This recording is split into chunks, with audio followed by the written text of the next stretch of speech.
Ayo, segera download Quran Tadabbur, tafsir dalam genggaman Anda.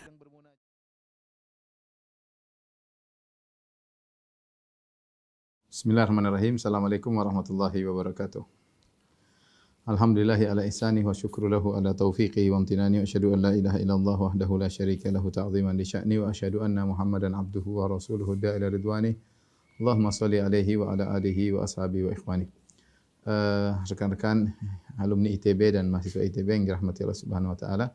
Kita melanjutkan bahasan kita. Insyaallah pada kesempatan kali kita akan bahas dua bab secara singkat, yaitu bab tentang berdakwah di jalan Allah Subhanahu wa taala, mendakwakan tauhid, dan yang berikutnya adalah bab tentang tafsir tauhid ya, bab tentang tafsir tauhid.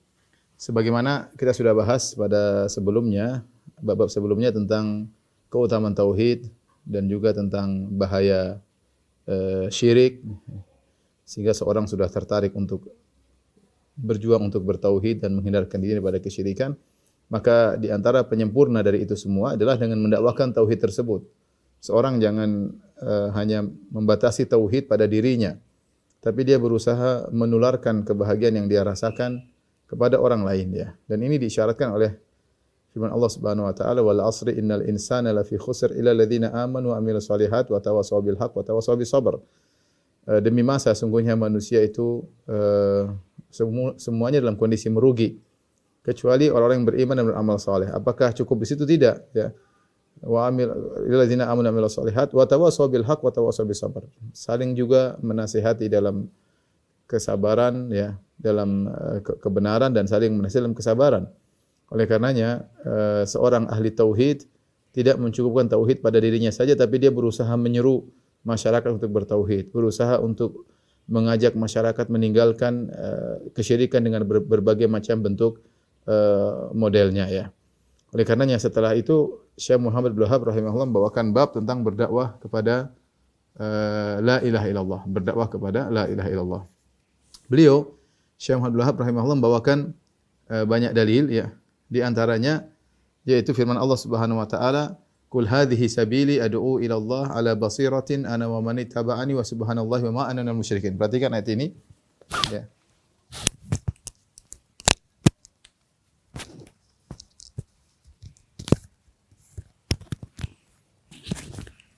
Kata Allah Subhanahu wa taala, "Qul hadhihi sabili ad'u ila Allah ala basiratin ana wa man ittaba'ani wa subhanallah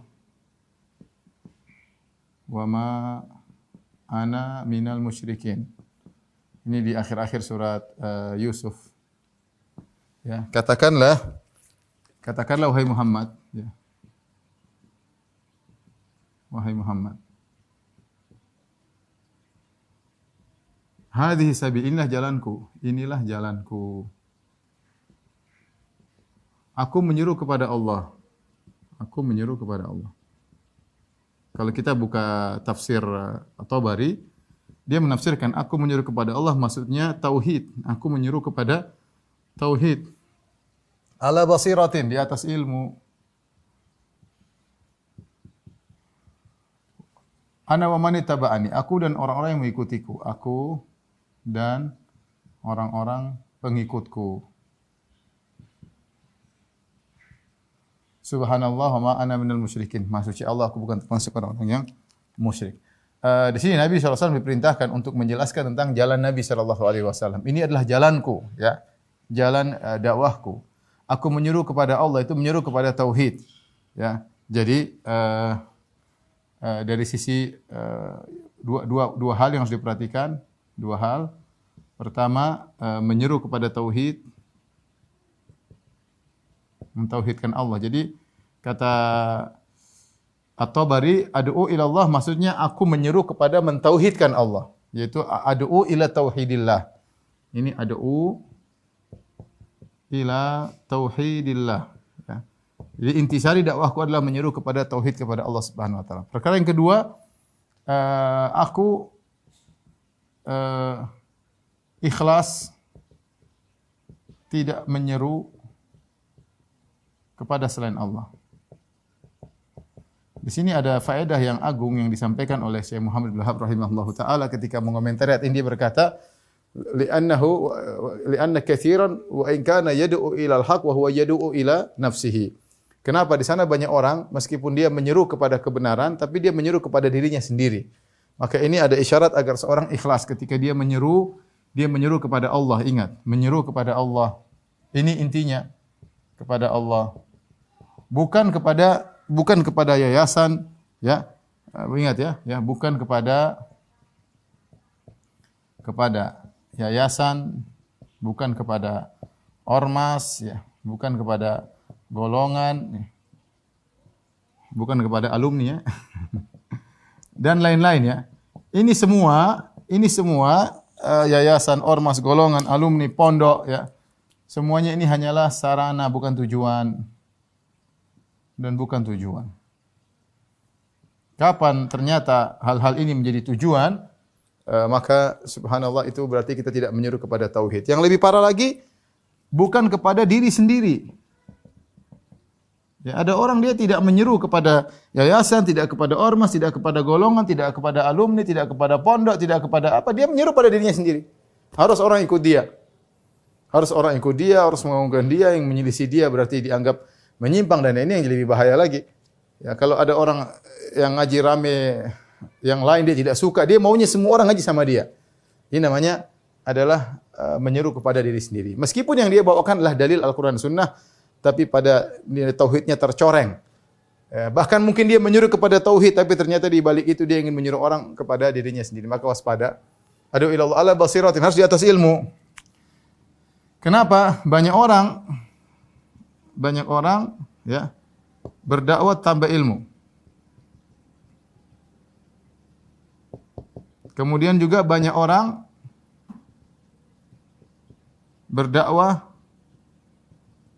kepada tauhid dengan pemahaman yang salah.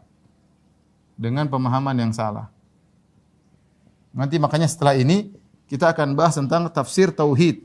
Kenapa? Karena sebagian orang menafsirkan tauhid dengan tafsiran yang keliru. Ya, kemudian dia menyuruh orang untuk meyakini tauhid yang dia bawa, ternyata tauhid bukan demikian, ya. Seorang harus berdakwah di atas ilmu, kalau enggak ada ilmu enggak boleh dia berdakwah. Ya, berdakwah maksudnya dalam dakwah khusus. Adapun dakwah secara umum, mengajak orang salat, ngajak orang bersedekah, semua orang bisa, enggak ada masalah berbakti pada orang. Tapi kalau sudah masuk dalam detail permasalahan, memandang maslahat dan mudarat, maka ini tidak boleh orang masuk dalam ranah ini kecuali orang yang punya ilmu. Ana wa man ittaba'ani, aku dan orang-orang yang mengikutiku. Perhatikan di sini. Dan orang-orang mengikutiku, ya, menunjukkan semua pengikut Nabi adalah berdakwah kepada tauhid. Sallallahu alaihi wasallam berdakwah kepada tauhid. Coba perhatikan ayatnya kembali. Kata Allah, "Qul hadhihi sabilillah, jalanku, aku menyuruh kepada Allah." Aku menyeru kepada Allah ini. Aku menyeru kepada Allah di atas ilmu, yaitu aku dan orang-orang yang mengikutiku. Berarti yang menyeru kepada Allah bukan cuma aku saja. Aku dan orang-orang pengikutku. Berarti seluruh pengikut Nabi berdakwah kepada tauhid. Di akhir ayat, subhanallah wa ma ana minal musyrikin, maha suci Allah, sungguhnya aku bukan termasuk orang-orang yang musyrik. Jelas. Jalan orang ahli tauhid berbeda. Kami bukan musyrikin. Ya. Jelas, ya. Kami bukan musyrikin. Ya. Tidak tasyabuh dengan kaum musyrikin. Jelas. Dengan kaum musyrikin. Tidak basa-basi tentang kesyirikan. Tidak ada, syirik ya syirik. Ya. Jelas. Ini wa ma ana minal musyrikin. Aku bukan orang musyrik, jelas. Bukan malah barang-barangan, bikin acara kesyirikan, ikut serta enggak. Ya. Kita toleransi ada, tapi kalau saya bukan orang musyrik. Jelas. Tauhid harus jelas, tidak boleh remang-remang, ya. Harus jelas tauhid, syirik mana, tauhid mana. Ini ayat menjadi dalil bahwasanya kesimpulannya bahwasanya orang yang bertauhid, kesempurnaan tauhidnya adalah mendakwahkan tauhid. Ini kesimpulan ayat ini. Kesimpulan, ya. Di antara penyempurna tauhid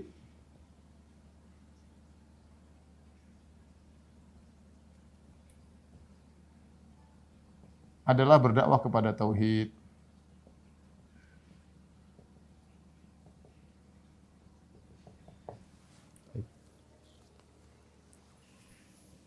Baik, ikhwan dan akhwat yang dirahmati Allah Subhanahu wa taala.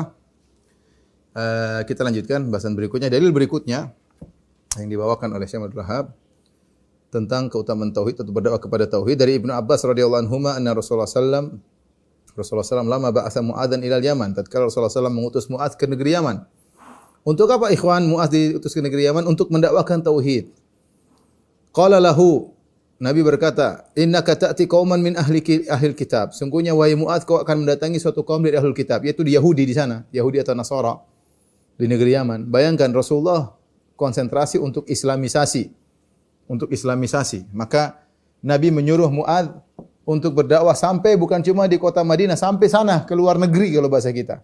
Sampai ke negeri Yaman. Apa? Untuk mengadakan islamisasi. Tebarkan sunnah, tebarkan tauhid. Terbarkan rahmat Allah. Dalam tauhid ada rahmat, dalam kesyirikan ada azab. Sampaikan kepada mereka. Ya.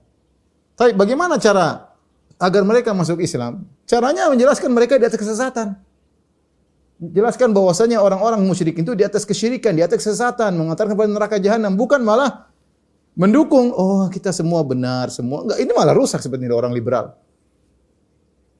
Ya. Orang liberal ini aneh, nyuruh orang untuk mengakui semua agama. Ya, seakan-akan melarang islamisasi, tapi kalau kristenisasi oke-oke saja. Ini subhanallah ya. Nabi SAW dulu semangat mengislamkan masyarakat, mengirim Mu'adz kepada Yahudi. Kalau Yahudi juga masuk surga semuanya benar, ngapain Nabi capek-capek berdakwah?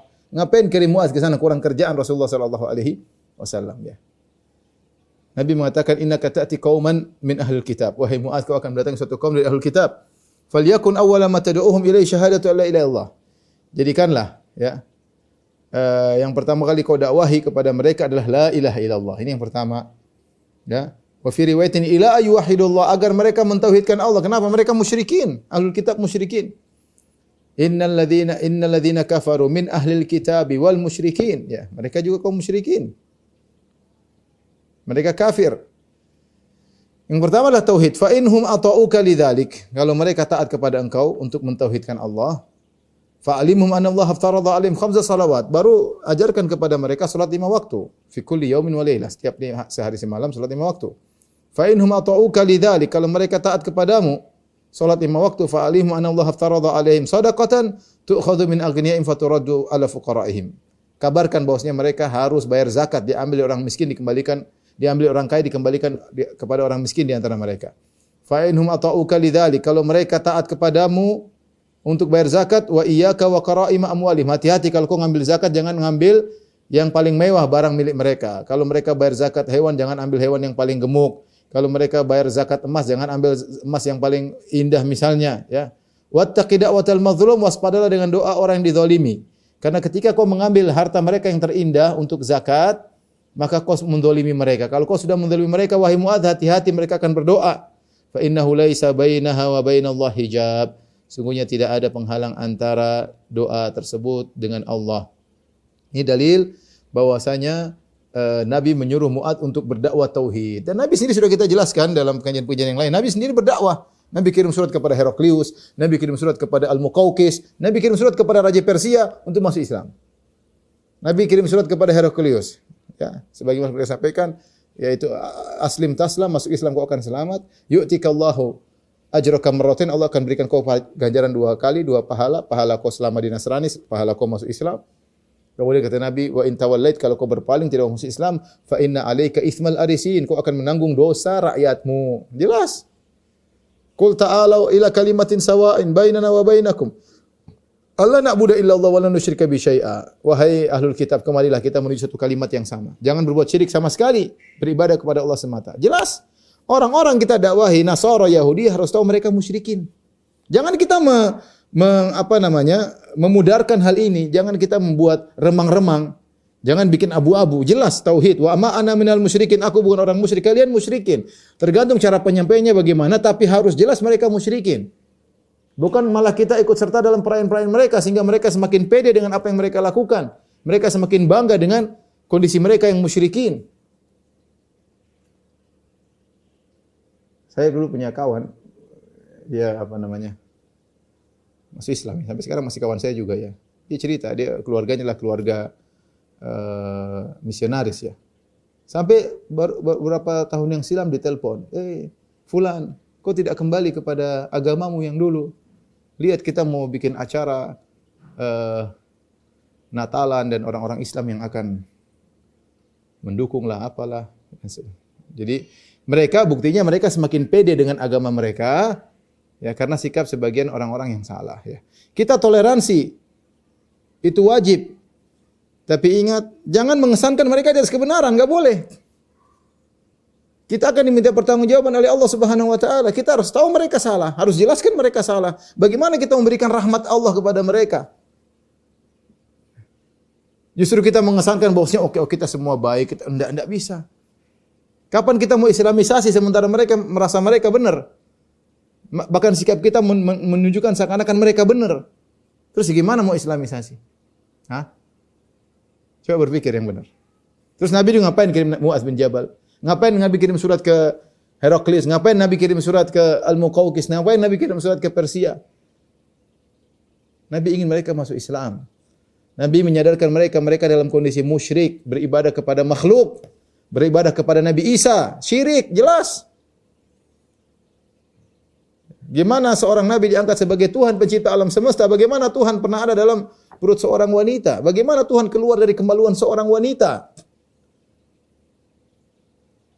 Bagaimana Tuhan ketika disalib kemudian mati? Kata menurut keyakinan mereka, Tuhan mati terus yang urus alam semesta siapa? Bagaimana Tuhan bisa ditutup, dimasukkan dalam kuburan? Tuhan pencipta alam semesta, menguasai alam semesta, dimasukkan dalam sebidang tanah yang cuma 1 kali 2 meter. Bagaimana Tuhan yang menciptakan alam semesta ini pernah dalam perut seorang wanita bercampur dengan darah dan macam-macamnya dan kotoran. Berpikir, terus kita seakan-akan membenarkan keyakinan mereka. Ya, saya kan para dai, toleransi kita sama-sama sepakat toleransi. Tapi kita harus memahamkan bahwasanya mereka di atas kesalahan, mereka kesyirikan. Kalau enggak begitu caranya tidak bakal ada namanya islamisasi. Kita manhaj Nabi. Nabi gimana cara dakwahnya tadi? Kul hadhi sabili adu ila Allah ala basiratin ana man tabi'ani. Wa ma ana subhanallah, maha suci Allah, wa ma ana minal musyrikin. Aku bukan termasuk orang musyrik. Itulah berarti kita menyerukan kepada tauhid. Bukan hanya sekedar yang penting kita hidup damai. Kita damai, kita senang. Tapi dakwah jalan terus. Sebagaimana Nabi berdamai dengan orang Yahudi, tapi Nabi terus dakwah kepada mereka. Ya. Makanya yang paling parah orang-orang liberal yang mengesankan bahwasanya agama-agama kesyirikan juga benar. Bahkan bukan mengesankan, membenarkan. Ya, banyak jalan menuju surga, banyak jalan menuju Roma. Masuk surga bisa lewat Islam, masuk surga bisa lewat Yahudi, masuk surga lewat Nasrani, masuk surga bisa lewat Hindu, masuk surga lewat Buddha. Sementara mereka aja tidak berkeyakinan seperti kita. Mereka masing-masing fanatik. Terus kita begitu bodohnya bilang semuanya sama dengan kita, semua mereka tidak mau mengaku kita sama dengan mereka. Ini tuh orang liberal nih nggak tahu otaknya konslet dari mana. Taib ikhwan dan akhwat rahmatillah subhanahu wa ta'ala, hidup cuma sekali, kita menyuruh kepada tauhid. Jangan spekulasi. Ya, kita toleransi oke, kita ramah sama mereka, tapi kita harus mengesankan, memberitahukan bahwasanya agama mereka adalah agama kesyirikan. Agar mereka sadar, agar mereka merasakan rahmat Allah. Karena kalau mereka meninggal dalam kondisi musyrik, maka tidak ada rahmat bagi mereka. Tidak ada rahmat bagi mereka. Lihat di antara mereka sampai ada yang berdoa, waliyadzubillah. Ketika Baba Vatikan meninggal, kemudian seorang dai terkenal di antara mereka berdoa, rahimallahu Baba, semoga Allah merahmati Paus Paulus. Subhanallah, yang benar aja. Atas keikhlasannya berdakwah. Keikhlasan dakwah kemana? Dakwah kepada kesyirikan. Didoain. Kebablasan, toleransi kebablasan. Kita enggak setuju dengan hal tersebut ya. Kita bisa damai sejak dulu sama orang-orang non-muslim, tapi bukan berarti kita membenarkan perbuatan mereka. Bukan berarti kita merestui kesyirikan mereka ya. Taib, hadis berikutnya dalam Sahih Bukhari dan Muslim dari Sahal bin Sa'ad, anna Rasulullah SAW Rasulullah SAW berkata pada hari Khaybar, perang Khaybar. Perang Khaybar itu Rasulullah SAW harus berhadapan dengan sekitar 9 benteng, 9 atau 10 benteng yang ada di Khaybar ya. Ya, sebagaimana pernah kita jelaskan dalam kisah perang Khaybar. Sulit berhari-hari Rasulullah berusaha berminggu-minggu sulit menaklukkan Khaybar. Sampai akhirnya Rasulullah SAW berkata, "La utiyanna rayata ghadan rajulan yuhibbullaha wa rasulah." Besok aku akan berikan bendera peperangan kepada seorang yang mencintai Allah dan Rasulnya. Wa yuhibbuhullahu wa rasuluh. Dan dia mencintai Allah dan dia dicintai oleh Allah dan Rasulnya. Yaftahullahu ala yadayhi. Allah akan memenangkan lewat tangannya. Orang-orang kaget. Oh, besok ini sudah enggak bisa menang-menang terus, ini sudah lama. Tiba-tiba Nabi bilang besok kita menang. Tapi pimpinannya ada satu orang. Rasulullah tidak sebut namanya. Orang ini kata Nabi, ciri-cirinya dia mencintai Allah dan Rasulnya dan Allah dan Rasul juga mencintai dia. Fabatan nasu yadukuna lailatam. Orang-orang pada malam itu ngobrol, siapa sih orang itu? Penasaran. Rasulullah tidak bilang, tapi Rasulullah sudah kasih kabar gaib. Ini besok menang dan orang ini spesial, dicintai oleh Allah dan Rasulnya. Ayyuhum yu'taha, mereka bingung siapa yang akan dikasihkan bendera peperangan tersebut. Falamma asbahu ghadaw ila Rasulullah sallallahu alaihi wasallam kullu yarju an yu'taha. Tatkala pagi-pagi mereka datang kepada Nabi, semua berharap dia yang dikasih. Bukan karena mereka mata jabatan, gila jabatan, tidak. Tapi mereka ingin dapat predikat dicintai oleh Allah dan Rasulnya dan menang lewat tangan mereka. Dan ini suatu kebanggaan, pahalanya besar. Mereka ingin yang dikasih. Ternyata semua pada datang, enggak ada yang dikasih. Kata Rasulullah, "Aina Ali bin Abi Thalib?" Mana Ali bin Abi Thalib? Qila huwa yashtaki ainaihi, matanya sakit. Farsalu ilaihi fa utiya bi, sudah enggak bisa dipompong, dipapah jalan enggak bisa ngelihat. Ada banyak kotoran di matanya. Fa basaqa fi ainaihi, maka Rasulullah SAW meludah di kedua matanya. Wa da'ala, Rasulullah SAW berdoa, fa bari'a ka'allam yakum bihi waj'un, maka Ali bin Abi Thalib sembuh tiba-tiba tanpa ada bekas-bekasnya, seperti tidak pernah sakit sama sekali. Ini mukjizat Nabi SAW. Fa atahu rayah, maka Rasulullah SAW kasih bendera. Kemudian kata Rasulullah SAW, unfuz ala rislik, yaitu tenang dalam perjalanan. Hatta tanzila bisahati, sampai kau berada di pelataran mereka, di pelataran benteng mereka. Summa du'uhum ilal Islam, kemudian seru mereka untuk masuk Islam. Wa akhbirhum bima yajibu alaihi min haqqillahi ta'ala. Lihat, pertama kali suruh masuk Islam. Kemudian kabarkan kepada mereka tentang apa yang wajib, hak Allah yang harus mereka tunaikan. Fawallahi la yahdiyallahu bika rajulan wahidan khairun laka min humrin na'am. Demi Allah, satu orang dapat hidayah gara-gara engkau dia masuk Islam lebih baik daripada kau mendapatkan onta merah. Ini sama dari hadis-hadis yang kita sebutkan bahwasanya dakwah yang pertama kali harus diperhatikan adalah dakwah tauhid. Dakwah tauhid, ya. Agar orang-orang merasakan tauhid. Ketika Nabi mengutus Mu'adz, "Falyakun awwalat ma tad'uuhum", jadikanlah dakwah pertamamu adalah tauhid. Kemudian Ali bin Abi Thalib ketika masuk ke benteng orang Yahudi, di depan benteng orang Yahudi disuruh pertama kali suruh summa du'uhum ilal Islam, suruh masuk Islam. Itu yang pertama, tauhid. Ya. Ya, Rasulullah SAW ingin agar orang-orang merasakan nikmat tauhid, nikmat bertauhid. Taib, ini adalah dakwah kepada tauhid, maka saya katakan kesyirikan tetap ada, ya. Kalau kita mau kalkulasi, sepertinya kaum musyrikin lebih banyak daripada kaum muslimin. Coba kita gabung, ya. Yahudi, Nasara, Hindu, Buddha, ateis, Konghucu dan yang lain-lainnya. Jumlahnya tentu jauh lebih banyak daripada kaum muslimin, ya. Berarti dakwah tauhid harus terus kita tegakkan.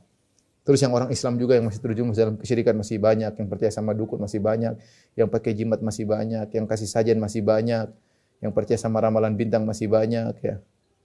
Yang tatoyur, yang pamali-pamalian masih banyak, ya. Menyembelih kepada selain Allah masih banyak, ya. Yang bertawakal kepada benda masih banyak, ya. Masih banyak, ya. Dakwah tauhid harus terus kita tegakkan,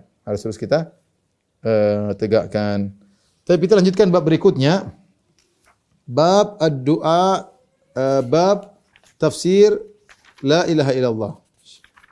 Bab tafsir tauhid wa syahadati la ilaha illallah. Bab tentang tafsir tauhid dan syahadat la ilaha illallah. Mirip tauhid la ilaha illallah adalah perkara yang mirip. Bab ini menjelaskan,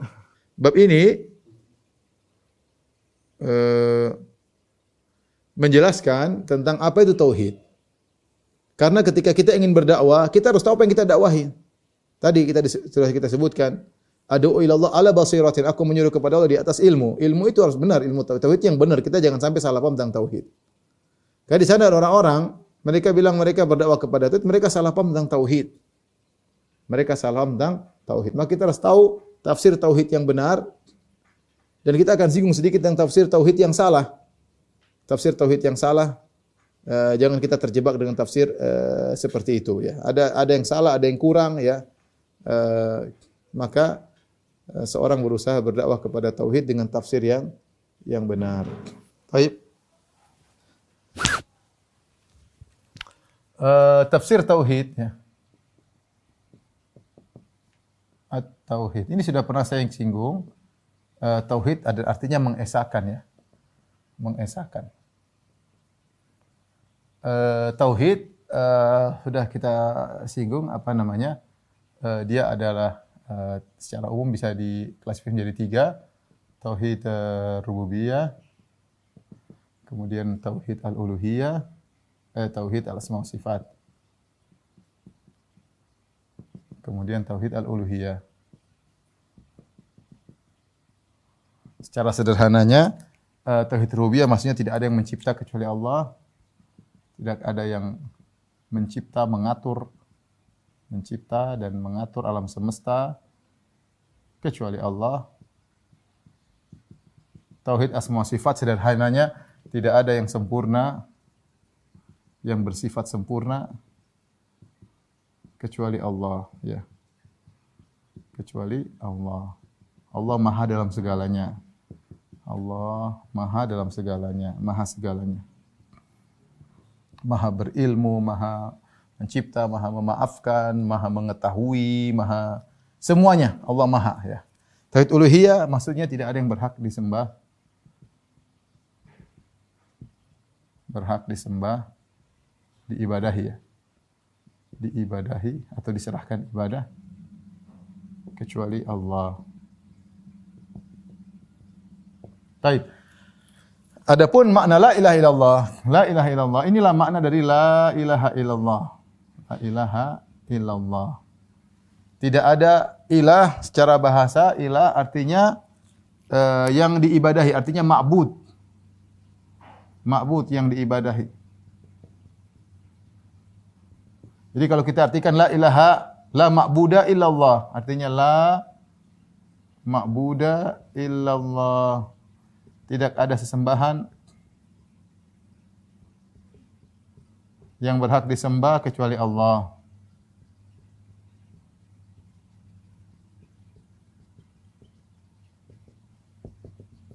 Inilah makna sesungguhnya dari la ilaha illallah. Ini sudah pernah kita bahas ya, karena ilaha dari wazan fi'al maknanya ma'luh, seperti kitab, maktub ya, kitab, maktub ya. Kemudian ilah maknanya ma'luh ya. Inilah yang diserukan oleh para anbiya kepada umat-umat mereka ya. Walaqad ba'atsna fi kulli ummatin rasulan an ibudullaha wajtanibut taghut. Jelas.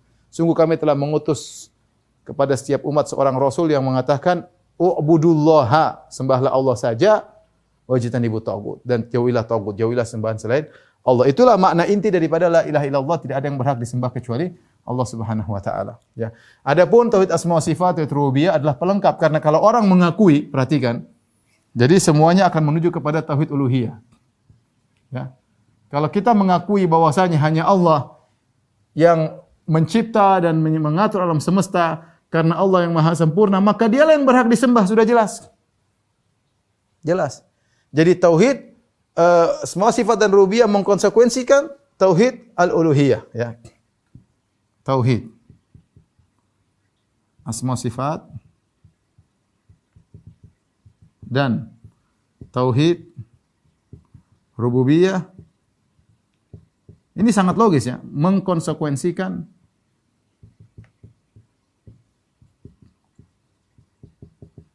tauhid uluhiyah. Ini istilah saja, yang penting kita paham. Artinya apa? Kalau Anda mengakui yang menciptakan alam semesta hanya Allah, kalau Anda mengakui yang mengatur alam semesta hanya Allah, kalau Anda mengakui yang bilang kun fayakun hanya Allah Subhanahu wa taala. Baik. Kalau Anda mengakui zat tersebut ternyata sempurna dari segala sifatnya, maka dialah yang berhak disembah, hanya dia yang berhak disembah.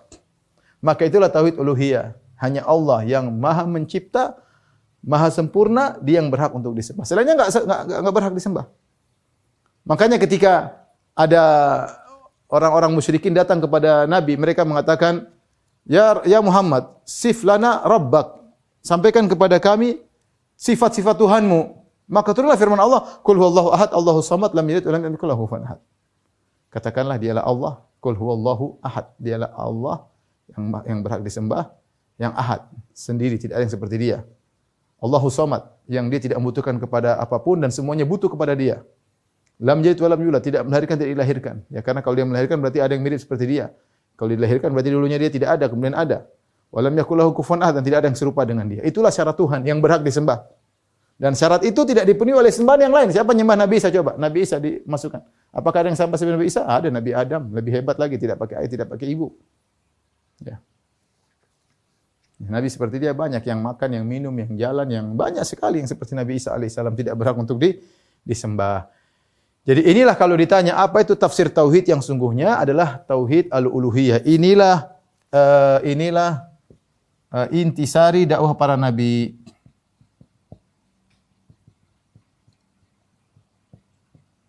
Tauhid al-uluhiyah. Taib.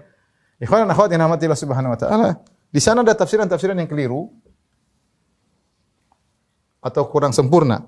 Tafsir la ilaha illallah yang kurang tepat atau tidak sempurna. Benar atau salah ya? Kalau kurang enggak tepat, dia tidak sempurna atau salah. Di antaranya, perhatikan sini. Sebagian, saya tidak bilang semuanya, sebagian kaum Asy'ariyah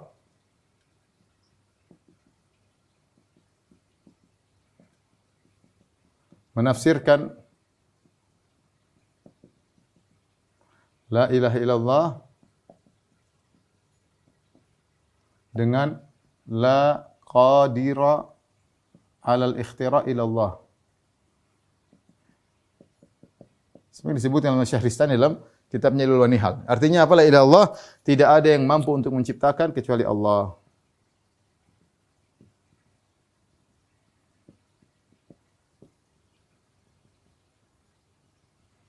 Melainkan Allah. Perhatikan di sini, ternyata tafsir mereka ini cenderungnya kepada apa? Kepada tauhid rububiyah. Tauhid rububiyah. Apakah tafsir ini salah? Tafsir ini tidak kurang tepat karena maksud la ilaha illallah itu tidak ada yang berhak disembah. Bukan hanya sekedar tauhid rububiyah. Dampaknya apa dampaknya? Dampaknya selama tidak meyakini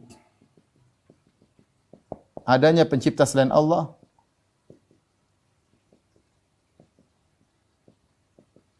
maka tidak syirik. Maka tidak syirik. Dan ini mereka sebutkan dalam buku-buku mereka. Ya. Saya ada nukilannya. Insya Allah nanti kalau syarah rukun iman kita cetak, ya, insya Allah demikian juga kitab tauhid. Ya. Jadi mereka mengatakan contohnya, kalau ada orang minta kepada batu, kasih sajen sama batu, oh itu bukan syirik. Dia yakin enggak batu itu ikut mengatur alam semesta? Kalau enggak yakin, bukan syirik. Orang pergi ke dukun, oh selama tidak meyakini dukun itu ikut mengatur alam semesta, tidak syirik. Minta kepada mayat, enggak syirik. Syirik itu kalau kamu meyakini mayat ikut mengatur alam semesta. Mayat, selama kita tidak meyakini rububiyah pada selain Allah, maka kita tidak musyrik. Dan itu mereka ngomongkan secara terang-terangan. Ya. Dan ini kan repot kalau begini. Banyak perkara syirik, mau kita mau ibadah kepada pohon, mau ibadah kepada selama enggak, ini cuma sebab aja. Saya tidak meyakini kok pohon ini mengatur alam semesta. Ya mungkin salah, tapi bukan syirik. Syirik itu kalau kamu meyakini ada pencipta selain Allah. Ini tafsiran ini mengakibatkan banyak di antara mereka menggampangkan tentang masalah tauhid al-uluhiyah. Saya katakan bukan semua ya, sebagian. Karena sebagian dari mereka bagus tafsiran la ilaha illallah seperti Ar-Razi. Ar-Razi dalam tafsirnya ketika membahas tentang masalah berdoa kepada selain dia bilang itu syirik, bagus. Ar-Razi, kemudian di antaranya Al-Baqillani juga bagus, kemudian di antaranya Sahibul Minhaj, siapa namanya? Ya di antara mereka ya. Jadi banyak di tafsiran mereka Al-Halimi ya. Al-Minhaj fi Syu'abil Iman. Tafsirannya dan saya nukil tafsiran mereka. Jadi tidak semua tapi sebagian kaum Asy'ariyah menafsirkan la ilaha dengan la qadir al-ikhtira ila Allah, dan ini yang masyhur belakangan sama dai-dai sekarang. Ketika saya pernah berdebat dengan salah seorang dai, dia mengatakan enggak apa-apa. Syirik itu kalau kita minta kepada mayat, meyakini mayat ikut atur alam semesta baru syirik. Taib. Nanti kita akan bahas bagaimana. Taib, kita bantahlah sekarang. Dulu orang-orang musyrikin Arab apakah meyakini batu-batu yang mereka ciptakan, yang mereka sembah menciptakan alam semesta? Jawabannya tidak. Lihat Abu Raja Al-Atari di dalam Sahih Bukhari. Dia mengatakan kami dulu menyembah batu. Saya dulu kata dia kami menyembah batu. Kalau ada batu lebih bagus kami buang ganti batu yang baru. Taib, apakah ketika mereka menyembah batu mereka meyakini batu menciptakan alam semesta? Enggak ada seorang pun mereka mengatakan demikian. Kalau begitu musyriknya orang Arab tidak ada yang syirik dong. Tidak ada di antara mereka meyakini batu yang mereka sembah mencipta alam semesta. Datangkan kepada saya dalil bahwasanya mereka meyakini. Satu perkataan saja mereka dari orang jahiliyah bahwasanya mereka meyakini batu ini mencipta alam semesta. Enggak ada. Abu Raja Al-Atari di Mukhadram, dia hidup di zaman Nabi tapi dia belum masuk Islam. Ketika Nabi meninggal baru dia masuk Islam. Dia cerita kami dulu di zaman jahiliyah dalam Sahih Bukhari, ambil batu, saya sembah. Kalau ada batu lebih bagus, saya buang, saya ganti batu baru. Tapi batu yang dia buang, dia meyakini mencipta alam semesta, kurang ajar. Kalau enggak, dia cuma ini sebagai wasilah saja. Nanti kalau enggak ada batu, kita enggak dapat batu bagus, saya tumpukan tanah, kemudian saya ambil kambing, saya perah sehingga tumpukan tanah tersebut jadi keras, baru saya ibadahi, saya tawafin. Lihat Nabi Ibrahim alaihissalam, ketika Nabi Ibrahim menghancurkan patung-patung, apa kata kaumnya? A'anta fa'alta hadza bi alihatina ya Ibrahim? Wahai Ibrahim, kau yang hancurkan patung-patung kami? Kata Ibrahim, bal fa'alahu kabiruhum hadza fas'aluhum in kanu yantiqun. Yang ngasih hancur patung-patung ini yang paling gede. Patung paling gede. Kalau enggak percaya tanya patung-patung kecil. Mereka diam bingung. Ya. Faraja ila anfusihim. Mereka bingung. Ya, mereka tahu bahwasanya patung-patung ini enggak bisa ngomong. Apa kata mereka? Laqad alimta ma haula'i yantiqun. Bayangkan. Mereka bilang, ya Ibrahim, kau kan sudah tahu patung-patung enggak bisa ngomong. Itu yang Ibrahim inginkan. Mereka ngaku bahwasanya patung yang mereka sembah enggak bisa ngomong. Maka Nabi Ibrahim mengatakan, "Qul afata'buduna min dunillahi ma la yanfa'ukum syai'an wa la yadhurrukum. Uffil lakum wa lima ta'buduna min dunillah." Katakan, apakah kalian beribadah kepada patung-patung yang tidak bisa beri mudarat kepada kalian, tidak bisa beri manfaat kepada kalian, tidak bisa ngomong sama kalian?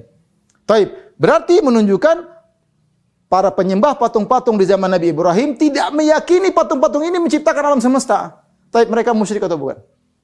Kalau kita pakai definisi ini berarti mereka bukan musyrik karena menurut mereka yang namanya musyrik itu kalau meyakini ada pencipta selain Allah. Repot kalau begitu. Sehingga banyak kesyirikan yang bukan syirik. Makanya sebagian mereka gara-gara tafsiran seperti ini menggampangkan masalah jimat kayak apa kayak enggak ada masalah. Selama Anda tidak meyakini ada pencipta selain Allah. Itulah berbahaya. Ini contoh tafsir yang salah ya. Contoh lagi misalnya tafsirnya Mu'tazilah.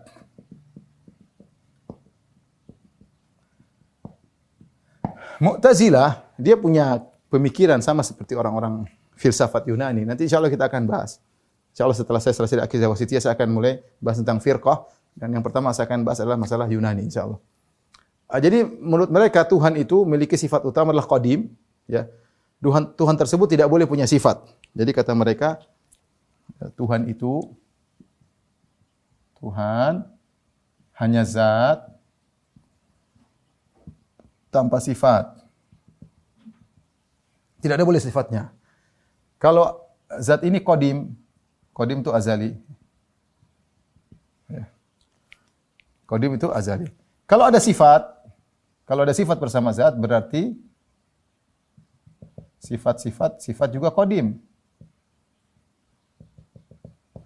Berarti kalau kita mengatakan, jika kita mengatakan Allah punya sifat, misalnya 2 atau 3 sifat misalnya, berarti kita tetapkan ada 4 qadim, 1 tambah 3 sama dengan 4 qadim. Satunya ini zat, 3-nya adalah sifat. Totalnya 4, berarti ini syirik. Namanya qadim itu cuma harus 1 doang, kata mereka. Ini disebutkan oleh Al-Qadhi Abdul Jabbar dalam kitabnya Syarh Usul Khamsah. Kata mereka 2 Tuhan saja syirik, apalagi 3, 4 dan seterusnya. Makanya menurut mereka namanya tauhid sama dengan menolak seluruh sifat. Tauhid mengesahkan Allah. Kesimpulan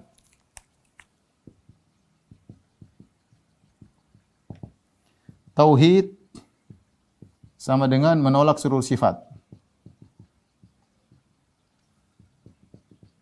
Allah tidak boleh dikasih sifat sama sekali. Kalau gitu apa? Firman Allah, oh bukan sifat. Kalau gitu firman Allah, Quran bukan sifat. Quran makhluk. Intinya gitu. Ini saya sederhananya ya.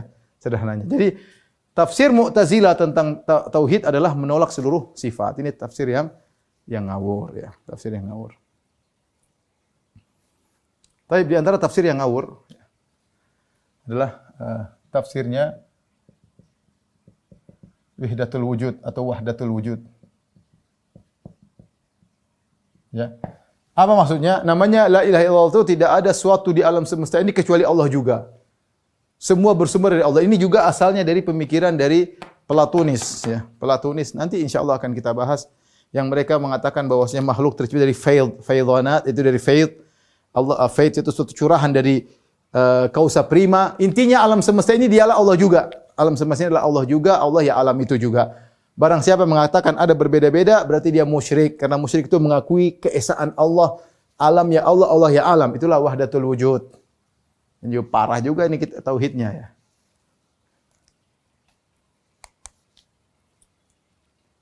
Tapi di antara tafsir yang keliru,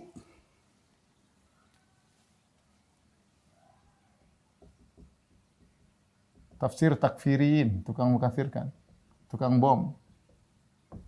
Mereka mengatakan la hukma illallah.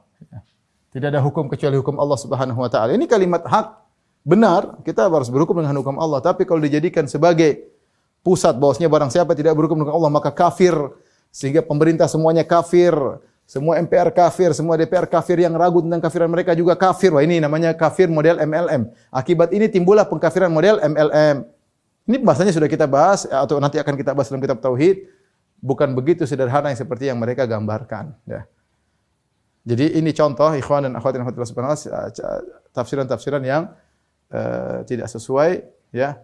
Yang benar adalah tauhid adalah la ilaha illallah, tidak ada yang berhak disembah kecuali Allah. Sudah kita jelaskan, siapa yang menyembah kepada selain Allah maka dia terjerumus dalam kesyirikan. Wallahu alam bisawab. Kita lihat dalil-dalil yang disebutkan oleh Syekh Abdul Wahab sini. Pertama, firman Allah Subhanahu wa taala, ulaika alladziina yad'uuna yabtaguna ila rabbihimul wasilata ayyuhum aqrabu wa yarjuna rahmatahu wa yakhafuna 'adzaba inna 'adzaba rabbika kana mahdzura, dalam surat Al-Isra 57. Artinya mereka itu yang disembah. Jadi dahulu ada orang menyembah orang-orang saleh, menyembah wali-wali dan yang lainnya. Orang-orang yang mereka sembah ini ternyata mereka juga mencari kedekatan kepada Allah. Jadi mereka menyembah nabi, menyembah malaikat, menyembah jin. Ternyata yang disembah itu juga mencari kedekatan kepada Allah. Ayyuhum aqrab, siapa di antara mereka yang paling dekat dengan Allah, dan mereka juga berharap rahmat Allah dan takut kepada azab Allah. In adzaba rabbika kana mahdzura, sungguhnya azab Rabbmu pantas untuk ditakuti. Maksudnya apa ayat ini? Maksudnya gini. Ini ayat turun tentang orang-orang musyrikin dahulu, mereka menyembah orang-orang soleh. Ada orang soleh, ada mungkin malaikat, ada jin-jin. Ternyata yang mereka sembah ini saja beribadah kepada Allah. Nah, kalau yang mereka sembah saja beribadah kepada Allah, ngapain mereka sembah? Ya, gampangnya gini. Saya nyembah Nabi, si fulan orang Nasrani nyembah Nabi Isa. Dan ngapain Anda nyembah Nabi Isa? Nabi saja nyembah Allah. Nabi saja berdoa kepada Allah. Nabi saja kepada salat, dia disujud kepada Allah. Nabi Isa meminta kepada Allah. Lah ngapain Anda nyembah Nabi Isa? Nabi Isa ibadah kepada Allah, yang anak sembah adalah Tuhannya Nabi Isa. Innallaha rabbi wa rabbukum fa'buduh, kata Nabi Isa. Rabbku dan Rabb kalian adalah Allah. Itu yang disembah, bukan saya yang disembah. Sama, jin yang disembah ternyata jin tersebut menyembah Allah. Malaikat disembah, malaikat tersebut ternyata menyembah Allah. Jadi yang berhak disembah hanyalah Allah Subhanahu wa taala. Kemudian dalil berikutnya surat Az-Zukhruf ayat 26 27 26 sampai 28, kata Allah, wa idz qala Ibrahimu li abihi wa qaumi innani bara'um mimma ta'budun. Ketika Ibrahim berkata kepada ayahnya dan kepada kaumnya, sungguhnya aku berlepas diri dari sembahan kalian, illa alladzi fatarani fa innahu sayahdin, kecuali Allah yang menciptakan aku, sungguhnya Allah akan berikan petunjuk kepadaku. Perhatikan sini, Ibrahim berkata, aku berlepas diri dari sembahan kalian kecuali Allah. La ilaha illallah persis. Yang kalian sembah di antaranya Allah dan selain Allah, aku berlepas diri semuanya kecuali Allah. Ya. Illallah, yang aku tidak berlepas diri. Adapun sembahan selain Allah, aku tidak mau. Dan itu makna persis la ilaha illallah. Bagaimana seorang mengucapkan la ilaha sementara dia menyembah mayat, menyembah Allah? Bagaimana seorang mengucapkan la ilaha illallah sementara dia memotong hewan kepada jin dan juga beribadah kepada Allah. Itu namanya musyrik. Kemudian dalil berikutnya, ittakhadhu ahbarahum wa ruhbanahum arbaban min dunillah wal masih ibn Maryam. Mereka menjadikan pendeta-pendeta mereka, rahib-rahib mereka sebagai tuhan-tuhan selain Allah dan juga Isa bin Maryam. Di sini juga kesyirikan. Mereka tidak menganggap pendeta-pendeta mereka pencipta alam semesta, enggak. Mereka tidak menganggap ahli ibadah mereka menciptakan, mengatur alam semesta, tidak. Tapi kenapa mereka dikatakan telah menjadikan pendeta dan rahib sebagai tuhan-tuhan selain Allah? Karena mereka taat kapan pendeta-pendeta tersebut merubah hukum, mereka ikuti. Ya. Alaysa qad halal haraman fatuhallilunahu? Ya, bukankah halalu haraman fatuhillunahu? Bukankah kalau mereka telah, para pendeta, para rahib menghalalkan yang haram, kalian ikut menghalalkan? Kata Adi bin Hatim, iya kami dulu begitu. Kata Nabi, fatilka ibadatum, itulah bentuk beribadah kepada mereka. Bukan bentuk beribadah, bukan syirik menganggap mereka sebagai Tuhan, pengatur alam semesta, tidak. Ini tafsiran yang tidak pas. Kemudian wal Masih bin Maryam. Demikian mereka menjadikan Al-Masih bin Maryam. Apakah mereka ini masih Al-Masih bin Maryam mencipta alam semesta? Tidak. Al-Masih bin Maryam dianggap sebagai anak Tuhan lah, apalah, diibadahi bersama Allah Subhanahu wa taala. Baik. Ayat berikutnya, wa minan nasi may yattakhidhu min dunillahi andadan yuhibbunahum ka hubbillah. Perhatikan, di antara manusia ada yang menjadikan selain Allah sebagai tandingan-tandingan selain Allah, mereka mencintai tandingan-tandingan tersebut sebagaimana mereka mencintai Allah. Lihat di sini mereka berbuat syirik dalam mahabbah. Mahabbah, cinta, mereka cinta kepada Allah, tapi mereka juga cinta kepada sembahan-sembahan mereka selain Allah. Walladzina amanu asyaddu hubban lillah. Adapun orang yang beriman, mereka lebih cinta kepada Allah karena cinta mereka fokus kepada Allah. Orang musyrikin tidak, cinta kepada Allah, cinta juga kepada sembahan-sembahan mereka. Ingat di sini tidak mengatakan mereka menganggap sembahan mereka menciptakan alam semesta, mengatur alam semesta, enggak. Dan dalam hadis yang sahih Nabi sallallahu alaihi wasallam bersabda, "Man qala la ilaha illallah wa kafara bima yu'badu min dunillah."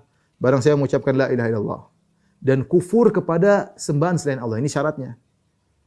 Wa may yakfur bit taghuti wa yu'min billah, harus kufur kepada tagut. Ya, jangan kita bilang, "Oh, saya Islam." Mereka Nasara, Yahudi, biarin aja, masa masuk surga. Enggak boleh. Harus bilang saya Islam, saya tauhid, mereka syirik, harus begitu.